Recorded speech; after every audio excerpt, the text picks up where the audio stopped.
Hello commerce के मेरे होनहार छात्रों, क्या हालचाल।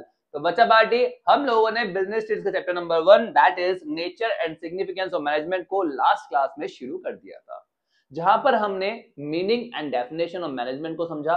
फिर हमने एफिशिएंसी और इफेक्टिवनेस के बीच में डिफरेंस समझा रियल लाइफ एग्जांपल से, और उसके बाद हमने कैरेक्टरिस्टिक्स ऑफ मैनेजमेंट को भी तसल्ली से समझकर याद कर लिया था। तो बहुत ही शानदार तरीके से पार्ट 1 हम कंप्लीट कर चुके हैं। अब बारी है पार्ट 2 की, तो इसको भी उतने ही शानदार तरीके से कंप्लीट करेंगे, हर चीज को रियल लाइफ एग्जांपल के साथ रिलेट करके समझेंगे। तो ईयरफोन लगा लो, वॉल्यूम बढ़ा लो और अपने भाई के साथ कंसेप्चुअली हर चीज को समझने के लिए तैयार हो जाओ। चलिए बेटा शुरू करते हैं।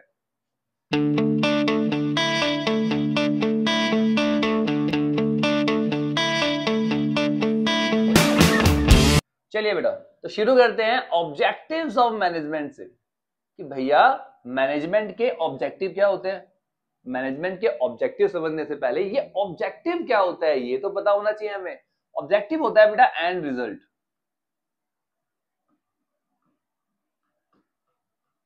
जो आप अचीव करना चाहते हो, डिजायर्ड रिजल्ट किसी भी चीज का। ठीक है कि भैया मुझे ये अचीव करना है, उसको बोलते हैं हम ऑब्जेक्टिव। तो मैनेजमेंट से हम क्या अचीव करना चाहते हैं। देखो यार, मैनेजमेंट का सिंपल सा पर्पस है जितने भी स्टेक होल्डर है ना, उन सबको जो जो वो चाहते हैं वो प्रोवाइड करना। उसमें एम्प्लॉयज हो गए, ऑर्गेनाइजेशन हो गए, इन्वायरमेंट हो गया, सब कुछ जो लोग वो चाहते हैं, जो आपके स्टेक होल्डर्स चाहते हैं, आप उनको प्रोवाइड करो। यही ऑब्जेक्टिव होता है किसका, मैनेजमेंट का। उसी को 3 पार्ट में डिवाइड कर दिया गया है। ठीक है, ऑर्गेनाइजेशन ऑब्जेक्टिव, सोशल ऑब्जेक्टिव और पर्सनल ऑब्जेक्टिव। ठीक है, एक एक करके समझते हैं हर एक को। पहले बात करते हैं ऑर्गेनाइजेशन ऑब्जेक्टिव की कि भैया ऑर्गेनाइजेशन के लिए मैनेजमेंट का क्या ऑब्जेक्टिव है। क्या ऑब्जेक्टिव होगा आपके हिसाब से कि ऑर्गेनाइजेशन को आगे बढ़ाना है ना। सिंपल सी बात है। अब ये जो ऑब्जेक्टिव है इसको हम 3 पार्ट में डिवाइड करते हैं। ठीक है, पहला आता है हमारे पास सर्वाइवल, दूसरा आता है हमारे पास प्रॉफिट और तीसरा आता है हमारे पास ग्रोथ। तो ऑर्गेनाइजेशन ऑब्जेक्टिव को 3 पार्ट में डिवाइड किया जाता है। अब पहले एग्जांपल से समझ लो, जिससे कि आपके दिमाग में वो कंसेप्ट क्लियर हो जाए, फिर हम इसको रीड करेंगे। ठीक है, चलिए। आपने ना एक गारमेंट की दुकान खोली, ठीक है, एबीसी गारमेंट। भैया आपने कपड़े की दुकान खोली है। और जब आपने कपड़े की दुकान खोली है तो आप उसमें क्या करोगे, इनिशियल इन्वेस्टमेंट करोगे। उसके अलावा आप आपने रेंट पे शॉप ली है, आपने एम्प्लॉयज हायर करे हैं, ठीक है ना। उसके अलावा आपने लाइटिंग सिस्टम सेट किया वहां पे, भैया कपड़े की दुकान में लाइटिंग बहुत अच्छी होनी चाहिए।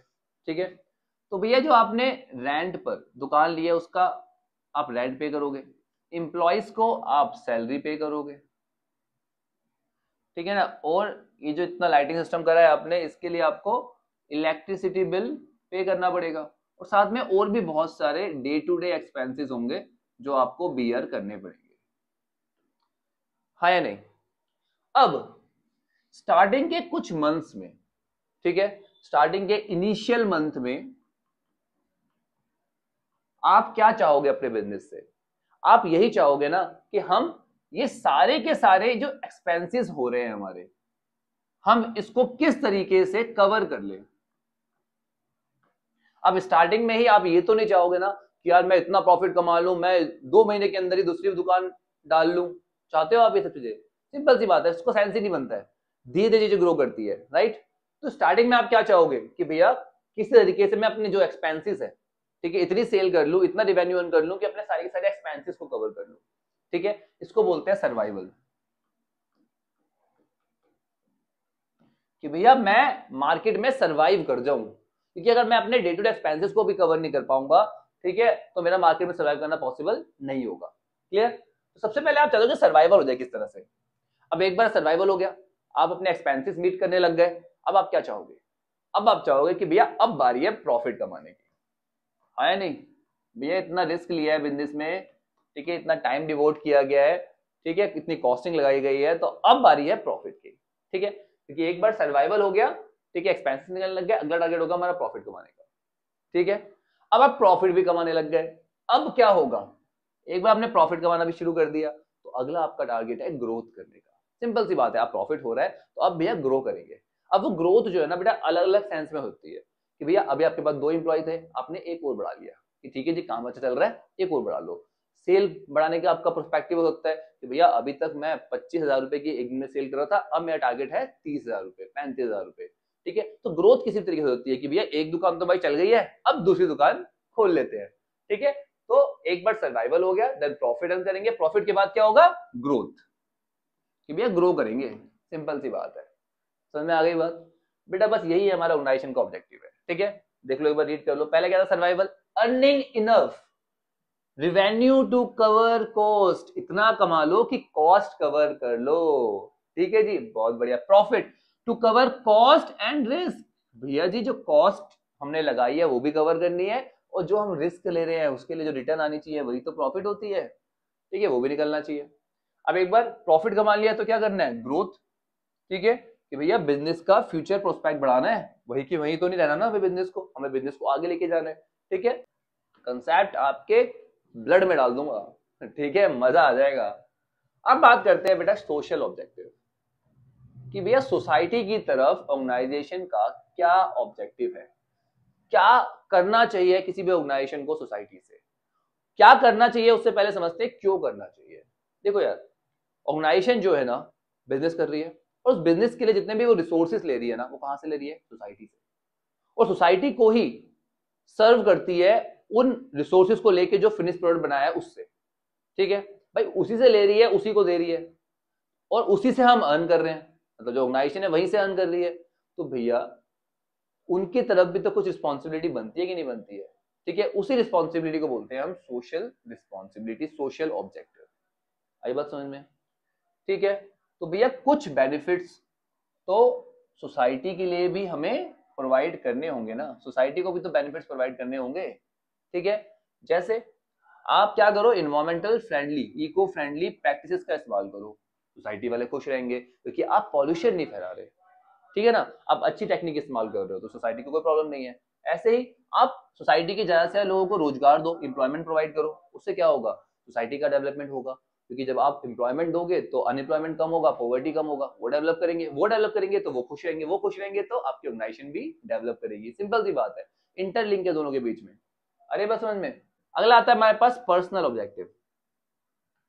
यहाँ किन पर्सनल्स की बात हो रही है, यहाँ पे उन लोगों की बात हो रही है जो ऑर्गेनाइजेशन में काम कर रहे हैं, वो अलग अलग लोग जो ऑर्गेनाइजेशन में काम कर रहे हैं, और ये कौन होते हैं, हमारे एम्प्लॉइज। ठीक है, तो किसकी बात हो रही है हमारे पास, पर्सनल्स की, एम्प्लॉइज की। ठीक है, तो भैया देखो, जो एम्प्लॉय है ना वो बैकबोन है आपकी, किसी भी ऑर्गेनाइजेशन की बैकबोन होते हैं एम्प्लॉइज। उनके बिना कोई भी ऑर्गेनाइजेशन ग्रो नहीं कर सकती, ग्रो क्या, सर्वाइव भी नहीं कर सकती।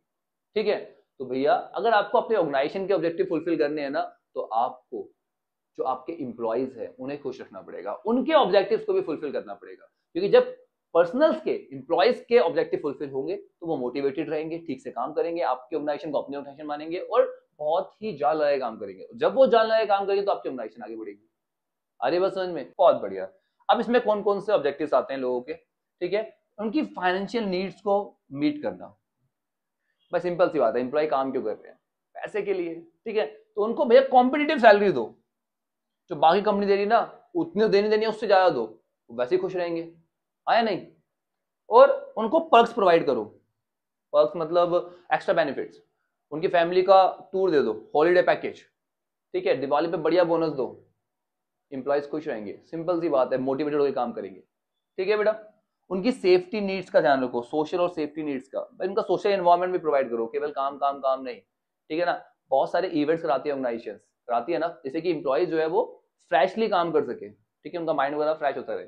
ठीक है, सेफ्टी प्रोवाइड करो उन्हें, उनको इंश्योर कराओ कि आपको ऑर्गेनाइजेशन से निकालने वाले नहीं है, बस आप ठीक से काम करो। ठीक है, क्योंकि आजकल क्या हो रहा है, बहुत सारा ले ऑफ हो रहा है, एम्प्लॉयज को निकाल दिया जाता है, जिसकी वजह से एम्प्लॉय डरा हुआ रहता है, वो ठीक से काम नहीं कर पाता। ठीक है, तो सेफ्टी प्रोवाइड करो। ठीक है बेटा, इसके अलावा बेसिक एबिलिटीज जो जो एम्प्लॉयज को चाहिए सब दो। ठीक है, और पीर रिकॉग्निशन, ये बहुत इंपॉर्टेंट है। ठीक है, लोगों को रिकॉग्नाइज करो, उनके कंधे पर हाथ रख के उनको थपथपाओ, क्या भाई शाबाश क्या काम किया है। ठीक है, लोगों को बताओ उनके अचीवमेंट्स के बारे में। अरे बस समझ में, तो इससे एम्प्लॉय मोटिवेटेड होगा और ठीक से काम करेगा। आगे बस समझ में। अब आता है बेटा हमारे पास इंपॉर्टेंस ऑफ मैनेजमेंट, कि भैया मैनेजमेंट इंपॉर्टेंट क्यों है, इस पर किताब नहीं ग्रंथ लिखे जा सकते हैं। अब क्या क्या इंपॉर्टेंस है, कहां कहां पर इसकी इंपॉर्टेंस बन जाती है। अचीविंग ग्रुप गोल, ग्रुप के गोल को अचीव करने के लिए मैनेजमेंट आपकी मदद करता है। कौन सा ग्रुप, हमने पीछे पढ़ा था ना, management is a group activity, आया नहीं। तो भैया मैनेजमेंट में बहुत सारे एम्प्लॉयज हैं, ठीक है, जिसको हम ग्रुप बोलते हैं, उनका कुछ ना कुछ गोल होता है, उस गोल को अचीव करने के लिए मैनेजमेंट उसकी मदद करता है, ठीक है जी। Management create team work. अब मैनेजमेंट जो है वो अलग अलग जो एम्प्लॉयज है ना हमारे ऑर्गेनाइजेशन में, उनको एक टीम बनाता है, ठीक है, क्या करता है, टीम वर्क क्रिएट करता है, क्योंकि टीम की तरह जब काम करेंगे ना तभी अपना ऑब्जेक्टिव वो अचीव कर पाएंगे, ठीक है। कोऑर्डिनेशन क्रिएट करता है उस ग्रुप में कि भैया वो एक दूसरे से कोऑर्डिनेट करे, मिलकर काम करे, ठीक है। Major give common direction to individual effort, very important. Management क्या करता है, इंटीग्रेट करता है उन सबके एफर्ट को। देखो हर बंदा अपने हिसाब से अपना अपना काम कर रहा है, ठीक है ना, बट उनके अपने अपने आप काम करने से काम नहीं चलेगा ऑर्गेनाइजेशन का। उन सबके काम को क्या करना पड़ेगा, इंटीग्रेट करना पड़ेगा, उनको एक डायरेक्शन प्रोवाइड करनी पड़ेगी, ठीक है, जिससे कि हमारी ऑर्गेनाइजेशन का गोल, उस ग्रुप का गोल अचीव हो सके। Clear, good out. अगला आता है इंक्रीज एफिशिएंसी। मैनेजमेंट ना एफिशिएंसी को बढ़ाने में बहुत मदद करता है। एफिशिएंसी का सिंपल सा मतलब है लो कॉस्ट, ठीक है। जब कॉस्टिंग कम आती है ना तो एफिशिएंसी बढ़ जाती है। अब कॉस्ट अगर कम करना है तो क्या करना पड़ेगा, जो डुप्लीकेसी हो रही है, काम बार बार रिपीट हो रहा है, दो लोग सेम काम कर ले रहे हैं, वो आपको कम करना पड़ेगा, ठीक है। डिले इन वर्क कम करना पड़ेगा। अब ये सब चीजें कब होगी, जब लोगों के बीच में अच्छा कोऑर्डिनेशन होगा, उनके बीच में अच्छा मैनेजमेंट होगा, अरे बस में उन सबका जो एफर्ट है उसको एक साथ इंटीग्रेट किया जाएगा, तब जाके ये सब हो पाएगा। जब रिसोर्सेस का ठीक से इस्तेमाल होगा, ठीक है बेटा। तो management increase efficiency by using resources in a best possible manner, resources in a best possible manner, in a best possible manner, कि भैया रिसोर्सेज को बेस्ट पॉसिबल मैनर में इस्तेमाल करना है, ठीक है ना, तसल्ली से ढंग से इस्तेमाल करना है हर रिसोर्स को, ठीक है। जब आप रिसोर्सेज को ठीक से इस्तेमाल करोगे तो क्या होगा, आपकी कॉस्ट कम हो जाएगी, ठीक है, और आपकी प्रोडक्टिविटी जो है वो बढ़ जाएगी। इससे क्या होगा, इससे आपकी एफिशिएंसी बढ़ेगी। आगे बात समझ में, बहुत बढ़िया, शाबाश। हर चीज को ऐसे ही समझेंगे, ठीक है, छाप लेंगे यहां पर, टेंशन नहीं लो। अगला आया क्रिएट डायनेमिक ऑर्गेनाइजेशन। भैया जो हमारा मैनेजमेंट है ना वो हमें एक डायनेमिक ऑर्गेनाइजेशन क्रिएट करने में मदद करता है। अब ऑर्गेनाइजेशन डायनेमिक होनी क्यों चाहिए, पहले ये समझ लेते हैं, ठीक है। भैया जो बिजनेस वर्क कर रहा है, जो ऑर्गेनाइजेशन वर्क कर रही है, वो एक बहुत ही डायनेमिक एनवायरनमेंट में काम कर रही है, जहां पर कुछ भी सर्टेन नहीं है, जहां पे बहुत सारी चीजें रेगुलर बेस पे चेंज होती रहती है। और अगर किसी भी ऑर्गेनाइजेशन को सर्वाइव करना है तो उसे भी इन्वायरमेंट के अकॉर्डिंगली चेंज होना पड़ेगा। बट यहां पे एक प्रॉब्लम आती है, हर इंसान रेसिस्ट करता है चेंज को। भाई बदलाव किसी को पसंद नहीं है, क्योंकि बदलाव में बहुत सारे एफर्ट करने पड़ते हैं ना, तो इंप्लॉइज को भी बदलाव पसंद नहीं है। अब यहां पर रोल आता है किसका, मैनेजमेंट का। मैनेजमेंट क्या करता है, मोटिवेट करता है किसको, इंप्लॉइज को। लीडरशिप अच्छी प्रोवाइड करता है किसको, इंप्लॉइज को, ठीक है, उनको डायरेक्शन प्रोवाइड करता है किसको, इंप्लॉइज को। तो इस तरीके से मैनेजमेंट जो है वो इंप्लॉइज को चेंज करने पर मजबूर करता है अलग अलग तरीकों से, ठीक है। अब जब चेंज हो पाएगा तभी ऑर्गेनाइजेशन सर्वाइव कर पाएगी। आगे बात समझ में, बहुत बढ़िया। अगला अचीविंग पर्सनल ऑब्जेक्टिव। भैया मैनेजमेंट का बहुत ही इंपॉर्टेंट रोल है कि ऑर्गेनाइजेशन के ऑब्जेक्टिव और पर्सन के ऑब्जेक्टिव को इंटीग्रेट करना, आया नहीं, मिलाकर चलना। तो जो मैनेजमेंट है, ठीक है, जो मैनेजर्स है वो क्या करेंगे, मोटिवेट करेंगे किसको, एम्प्लॉइज को, ठीक है ना, उन लोगों को अपने गोल्स को अचीव करने के लिए मोटिवेट करेंगे। जब वो लोग मोटिवेट होंगे ना अपने गोल्स के लिए, तभी वो ढंग से काम करेंगे और तभी हमारे ऑर्गेनाइजेशन का गोल अचीव हो पाएगा, ठीक है, क्लियर। अब वो मोटिवेशन जो है वो अलग अलग तरीके से होती है, मैंने आपको बताया, उनको अच्छी सैलरी देके, उनको पर्क्स देके, उनको रिकॉग्नाइज करके, उनकी पीठ थपथपाकर, है ना, क्लियर। तो management help the individuals achieve their personal goal while working toward the organizational objective. भाई उनके पर्सनल गोल को अचीव करने में मैनेजमेंट मदद करता है, क्लियर, बहुत बढ़िया। डेवलपमेंट ऑफ सोसाइटी, सोसाइटी को डेवलप करता है। भाई सोसाइटी को सर्व करना भी तो मैनेजमेंट का एक ऑब्जेक्टिव था ना, है ना, तो मैनेजमेंट उसमें हेल्प करता है, ठीक है। Management help in development society, कैसे हेल्प करता है, भैया सोसाइटी को good quality product reasonable rate पर प्रोवाइड करके। जब मैनेजमेंट सोसाइटी को अच्छा प्रोडक्ट प्रोवाइड करेगा, वो भी रीजनेबल रेट पे, सोसाइटी वाले खुश, आया नहीं, ठीक है। एम्प्लॉयमेंट अपॉर्चुनिटीज डेवलप करके, लोगों को रोजगार देके, नई नई टेक्नोलॉजीज अडॉप्ट करके, वो टेक्नोलॉजी जो इको फ्रेंडली हो, तो नुकसान ना करे इन्वायरमेंट को। अब आता है हमारा अगला topic, that is nature of management, कि भैया नेचर कैसा है मैनेजमेंट का, अच्छा है बुरा है, या अच्छा बुरा चेक नहीं करेंगे हम लोग, यहां हम चेक करेंगे कि मैनेजमेंट आर्ट है, साइंस है, या फिर प्रोफेशन है। ठीक है बेटा, चलो शुरू करते हैं चेक करने से कि मैनेजमेंट आर्ट है या नहीं। Is management art?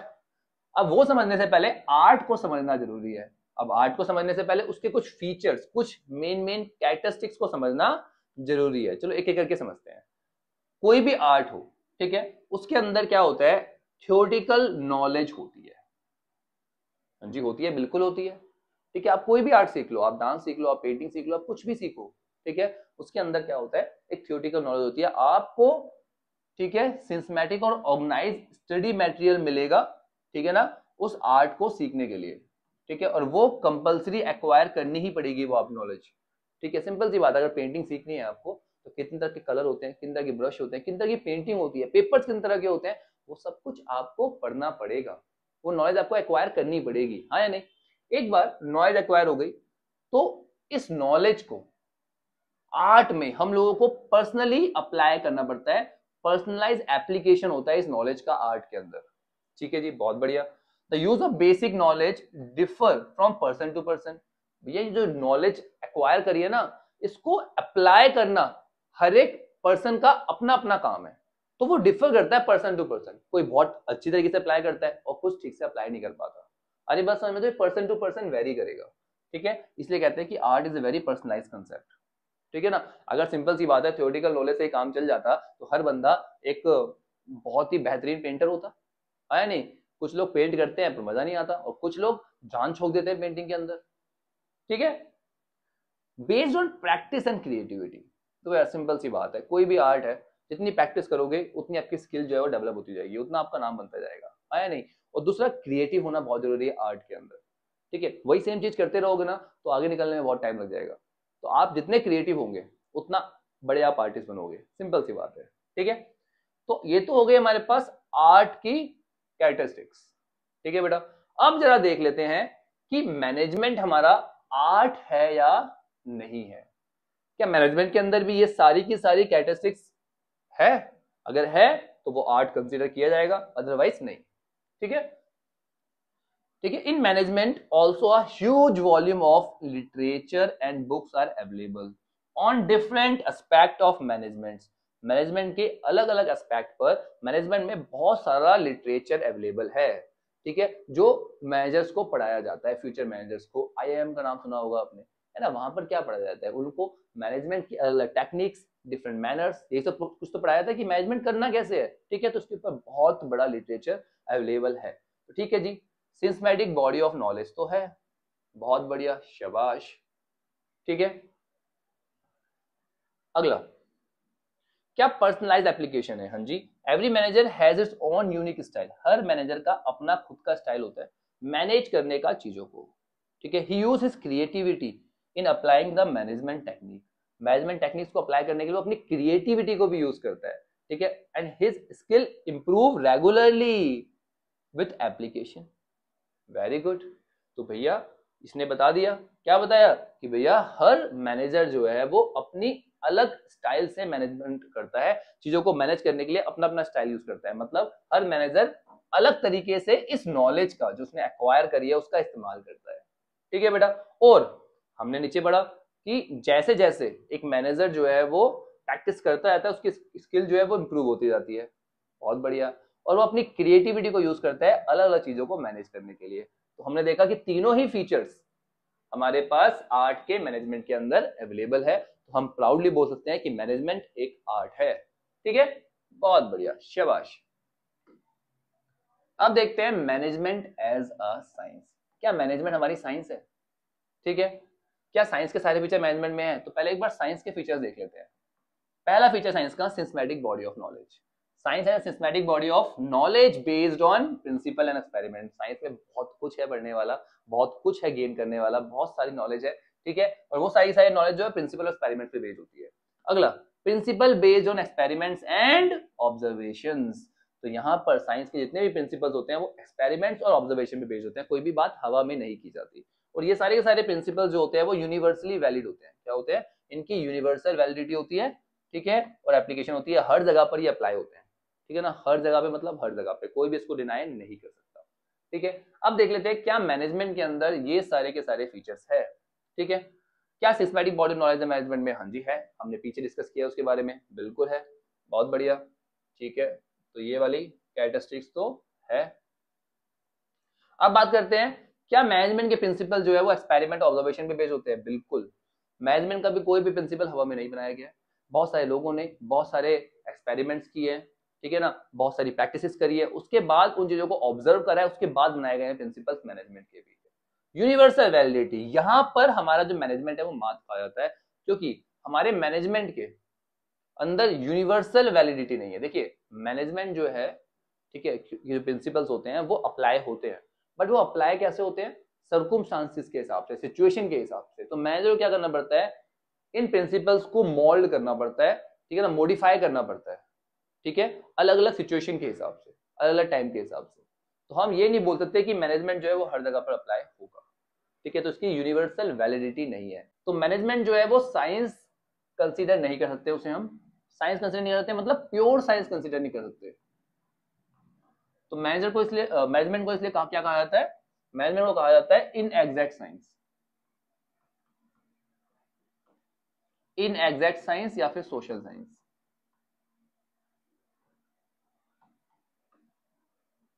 ठीक है बेटा। अब आता है हमारे पास मैनेजमेंट एज अ प्रोफेशन, कि भैया क्या मैनेजमेंट एक प्रोफेशन बन चुका है? आपने लोगों को सुना होगा बोलते हुए कि मैनेजमेंट एक बहुत ही अच्छा प्रोफेशन है।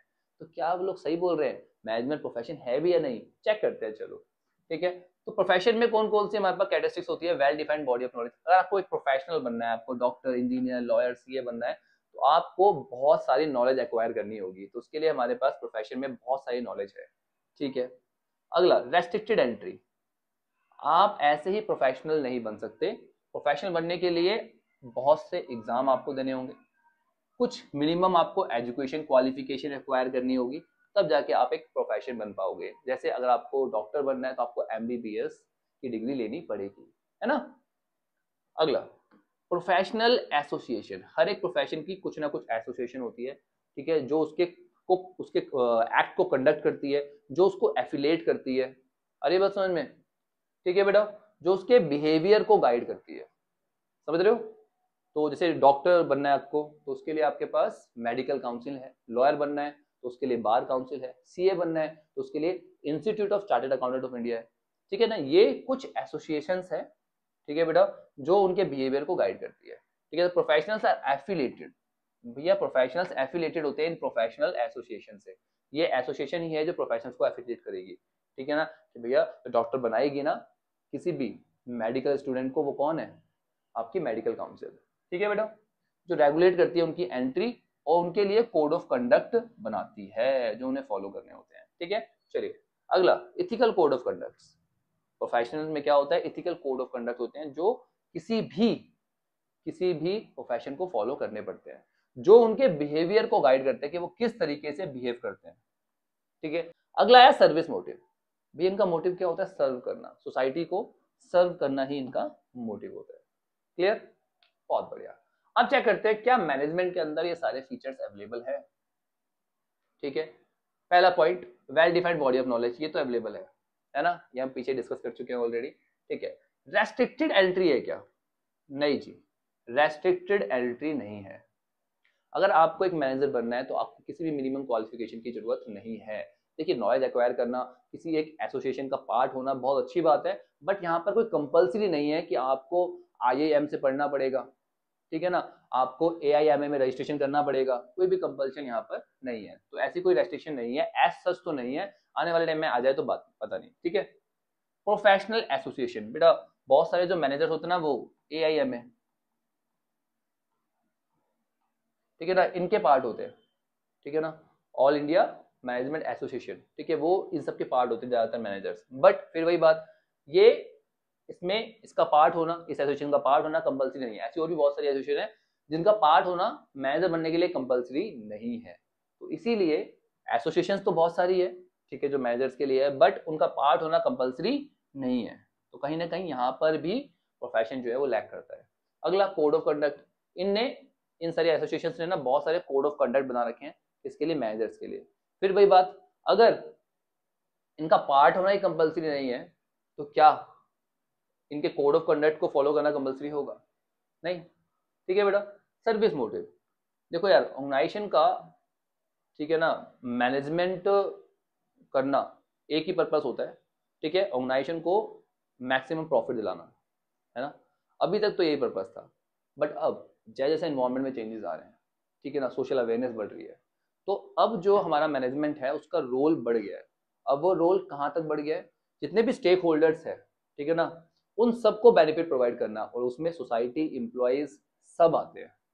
तो एक तरीके से जो मैनेजमेंट है वो अपने सभी स्टेक होल्डर्स को सर्व करता है, ठीक है ना। तो हम कह सकते हैं कि सर्विस मोटिव भी कहीं ना कहीं मैनेजमेंट में है, ठीक है ना, जो उसको एक प्रोफेशन की तरफ लेके जाता है। तो हमने देखा कि कुछ तो फीचर्स है प्रोफेशन के, ठीक है, बट कुछ नहीं है। बट आने वाले टाइम में मुझे लगता है कि ये एक प्रोफेशन बन जाएगा, फुल फ्लैश प्रोफेशन। तो अभी तो ये फुल फ्लैश प्रोफेशन नहीं है, but it is on the path to become a full flash profession, अभी रास्ते में है, पहुंच जाएगा, बहुत जल्दी प्रोफेशन बन जाएगा, ठीक है। इसको भी प्रोफेशन की तरह रिकॉग्नाइज किया जाएगा, वी होप सो, ठीक है ना। एज ए कॉमर्स स्टूडेंट हमारी ये होप होनी चाहिए, ठीक है बेटा। चलिए, तो that's it our video. I hope सभी कंसेप्ट तसल्ली से समझ में आ गए हैं। फिर भी अगर कोई डाउट हो, कोई दुख हो, कोई दर्द हो, कोई पीड़ा हो, तो कमेंट सेक्शन खुला हुआ है, आप अपने प्रॉब्लम्स, अपने डाउट्स वहां बताना, मैं आपके डाउट्स को क्लियर कर दूंगा, बिल्कुल टेंशन नहीं लेनी, ठीक है ना। आपका भाई है ना, ठीक है। तो बेटा करना क्या है, आपको डेली बेसिस पे मेरे साथ 5 बजे पढ़ना है, ठीक है, बाकी टेंशन मेरे पे छोड़ दो। आपको मैंने शेड्यूल दे रखा है, ठीक है, जिसके पास शेड्यूल नहीं है वो ये शेड्यूल देख लो, इसके हिसाब से हम लोग पढ़ने वाले हैं, ठीक है बेटा। और आपको क्या करना है, आपको अपने भाई के साथ जुड़ जाना है। अगर चैनल को अभी तक भी सब्सक्राइब नहीं किया आप लोगों ने तो अब सब्सक्राइब कर लो, गलती मत करना, ठीक है, ये तो बाद में फिर भूल जाओगे। और साथ में इस वीडियो को लाइक करो, इस वीडियो को हर उस दोस्त के साथ शेयर करो जो अपनी पढ़ाई शुरू करने वाला है या फिर शुरू कर चुका है, उसे बोलो शर्मा फैमिली का पार्ट बन जा, और यहाँ पर भैया इस तरीके से पढ़ाते हैं। चलिए बेटा, मिलते हैं नेक्स्ट वीडियो में, तब तक के लिए take care, bye bye, study hard.